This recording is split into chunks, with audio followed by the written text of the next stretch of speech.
Halo kawan pajak, bagaimana kabarnya hari ini? Kami berharap kawan pajak semuanya dalam keadaan sehat. Perkenalkan, saya Ayu, penyuluh dari KPP Pratama Binjai. Senang sekali menyapa kawan pajak semuanya. Selamat berjumpa kembali dengan podcast KPP Pratama Binjai, Bijak. Binjai bicara pajak. Bicarain pajak, ya cuma di podcast Bijak. Dan podcast kali ini merupakan kolaborasi antara podcast Bijak dan TKP atau Teras Kawan Pajak, yaitu podcast Kanwil DJP Sumatera Utara 1.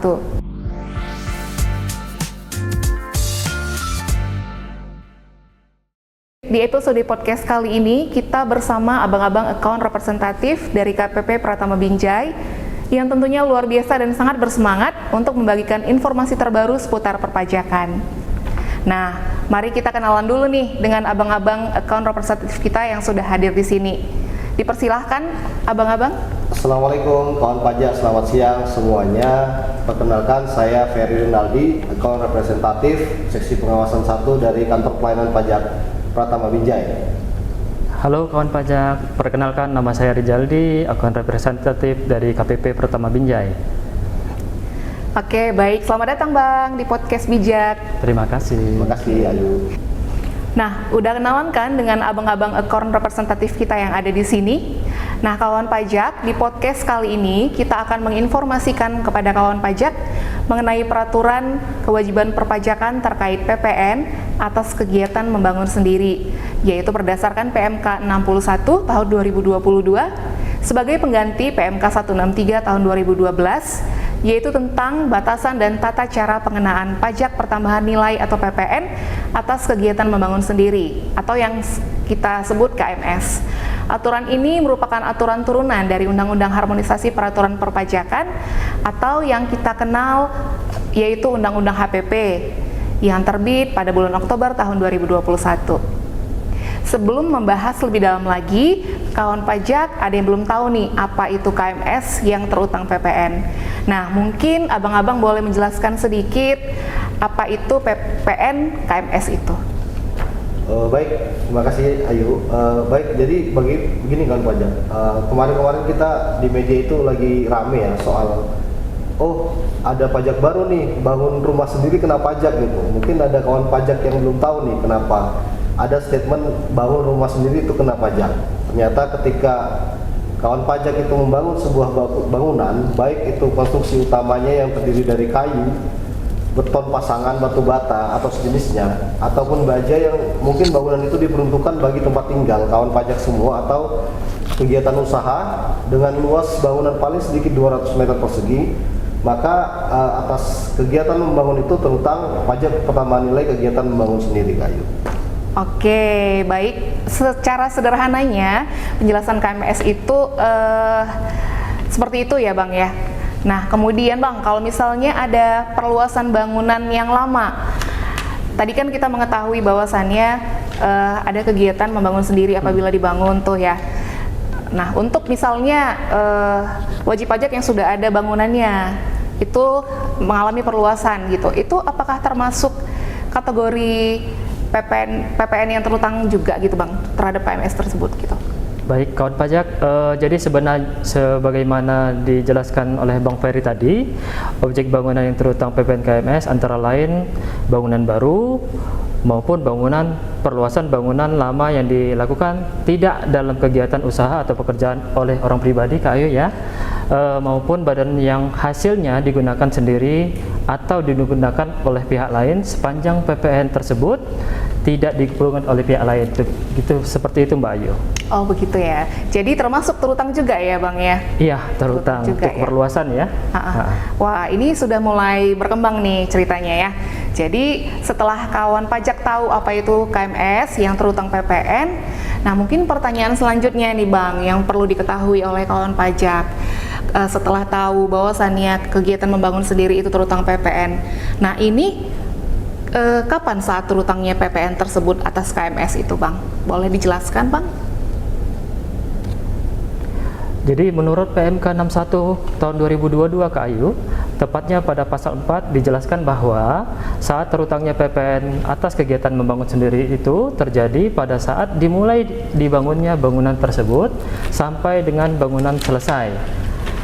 Dan tempat PPN terhutang atas kegiatan membangun sendiri itu adalah tempat bangunan tersebut didirikan. Jadi sebagai contoh, kawan pajak apabila memiliki NPWP terdaftar di KPP lain, sebagai contoh di KPP Pertama Medan Petisa, ya, ternyata bangunan yang didirikan oleh kawan pajak itu berada di wilayah KPP Pertama Binjai, ya, maka pembayaran PPN KMS-nya, Kak Ayu ya, itu dibayarkan menggunakan NPWP 00011900.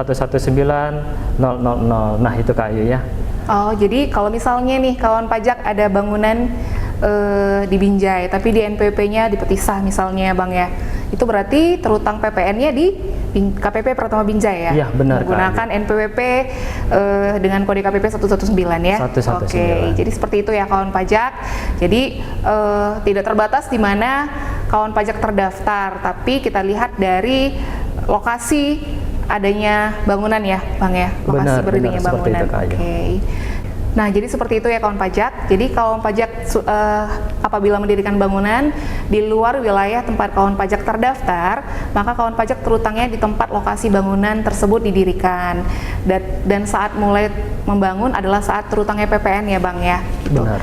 Jadi kalau kawan pajak sudah tahu bahwa akan terutang PPN, nah ini gimana cara menghitung PPN KMS-nya Bang? Mungkin banyak kawan pajak yang masih bingung cara perhitungannya. Mungkin Bang Ferry bisa menjelaskan sedikit Bang?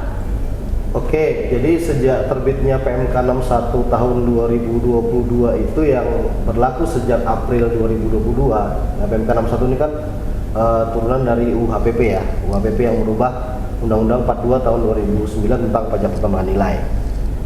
Maka perhitungan PPN KMS-nya adalah jadi kita menyebutnya ada dasar pengenaan pajak. Dasar pengenaan pajak itu kayu tarifnya adalah 20% dikalikan dari jumlah yang dikeluarkan untuk konstruksi bangunan tersebut di luar dari pembelian tanah, perolehan tanahnya, kemudian dikalikan dengan tarif PPN yang 11%. Jumlah biaya yang dikeluarkan ini bisa bertahap, yang dibayarkan untuk membangun untuk setiap masa pajak sampai dengan bangunan selesai. Jadi misalnya wajib pajak itu membangun bertahap dalam 1 tahun yang bersangkutan, jadi dia PPN KMS-nya itu disetor setiap bulan bertahap sampai dengan bangunannya selesai.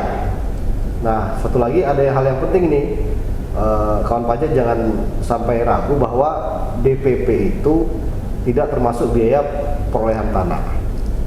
Dalam hal kawan-kawan pajak bingung atau mungkin kehilangan bukti-bukti invoice atau kwitansi sebagainya untuk merincikan rencana anggaran biayanya, maka di kantor pelayanan pajak ada namanya fungsional penilai pajak yang dapat membantu dalam hal untuk penilaian bangunan yang didirikan oleh kawan pajak. Begitu Kak Ayu.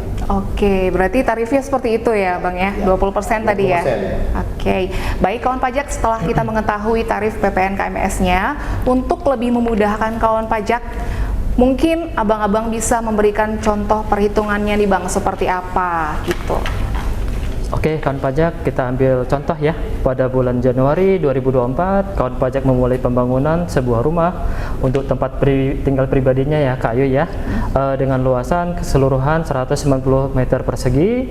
Biaya yang dikeluarkan oleh kawan pajak mulai dari pembangunan sampai dengan selesainya bangunan tersebut, antara lain pembelian tanah sebesar 200 juta, pembelian bahan baku sebesar 210 juta, dan biaya upah sebesar 80 juta untuk pembangunan tersebut. Maka coba kawan pajak hitung kembali PPN KMS-nya berapa yang harus dibayar ya.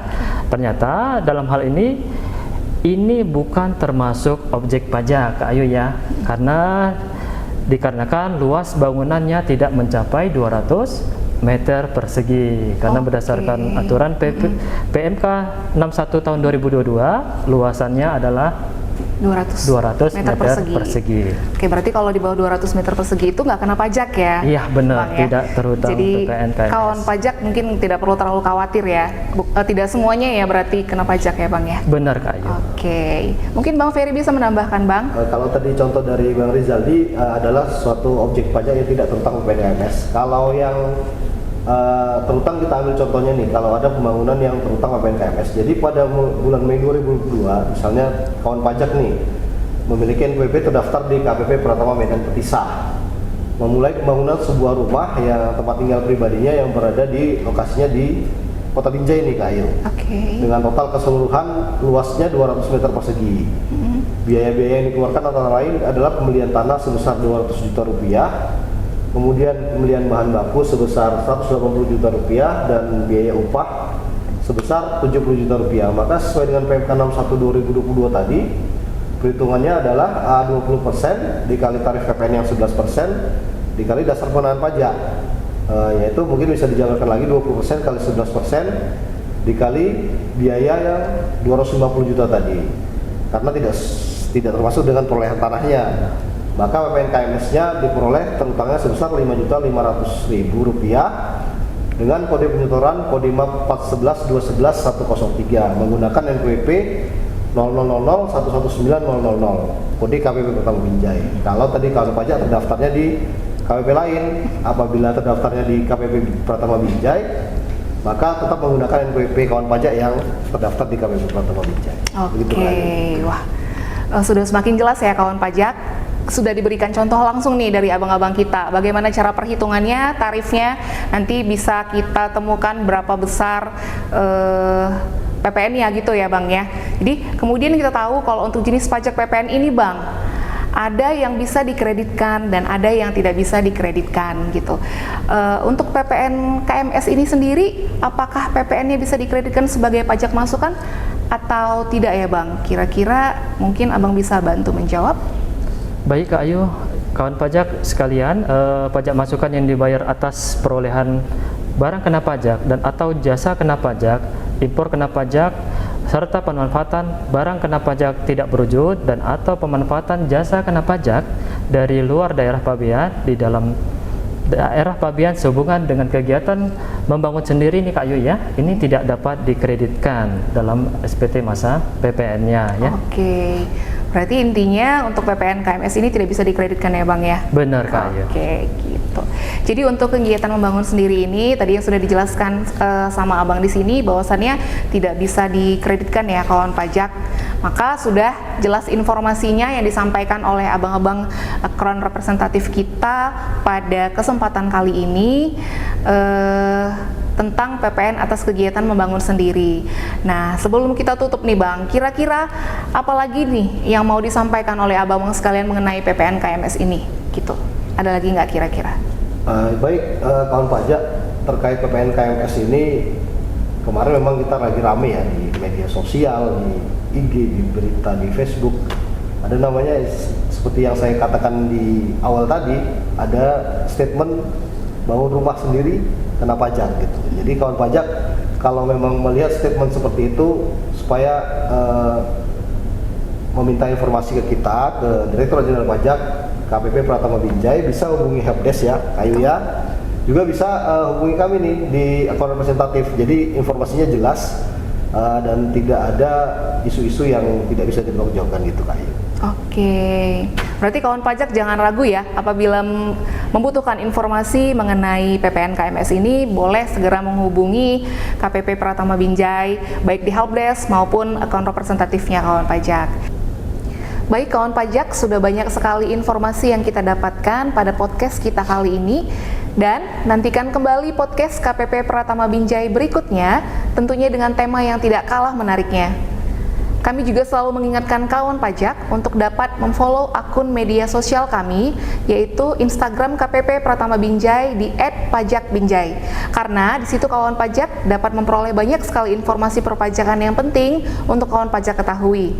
Atau kawan pajak boleh langsung tanya-tanya ke WhatsApp Helpdesk KPP Pratama Binjai di nomor 0812 6473 990. Demikianlah podcast kita pada hari ini. Terima kasih kepada Bang Ferry dan Bang Rizaldi telah bergabung di podcast kali ini.